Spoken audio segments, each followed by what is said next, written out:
I was born in Madurai, which is a temple of city of temples, called the city of temples, located in Tamil Nadu, which is basically located in South India. And I was brought up in the different places, not necessarily. Though I was born in Madurai, I was brought up in places like Chennai, which is again the capital city of Tamil Nadu, and a big metropolitan city as far as South India is concerned. I was brought up in places like Coimbatore, which is the third largest city of Tamil Nadu, and I was also brought up. I also did my initial year of schooling in Bombay, and which is the largest metropolitan. I mean, a very large metropolitan city. It's actually now a cosmopolitan city as well. So, since I did my initial years of schooling in Bombay, in Tamil, my mother tongue, again became a problem. I wasn't introduced to Tamil as a writing language and just used it for speaking. And for other conversations, for writing, I started using Hindi, which became my primary mode of writing. Though I did my other languages, I mean, that was my second language basically. My primary language was, of course, English, though my mother tongue was Tamil. Then I came back to Chennai at around my 9th grade, finished my schooling, and did my 4 years of college over there.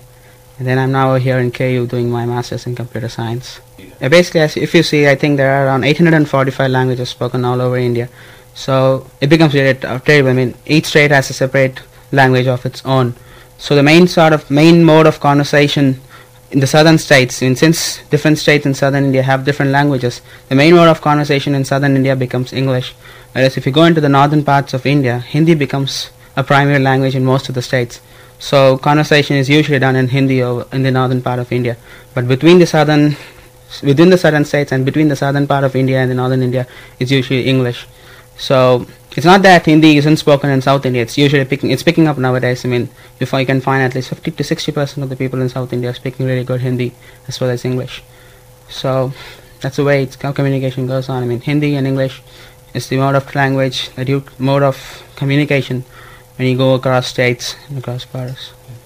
Well, it all started off when the Mughal Emperor Jahangir allowed the East India Company to start off a business in India, and as it was seen that once the East India Company got a strong foundation, they started occupying the states and wanted to bring India under a central rule, which they were eventually successful.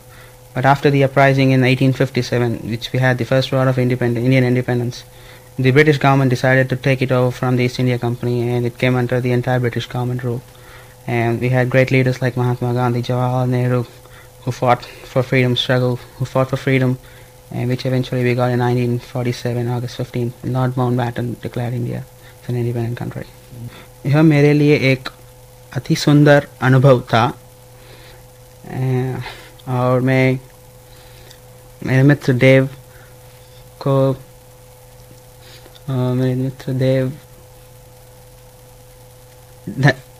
धन्यवाद करना चाहता हूँ. Which means this was a wonderful experience for me, and I would like to thank Dev for this opportunity.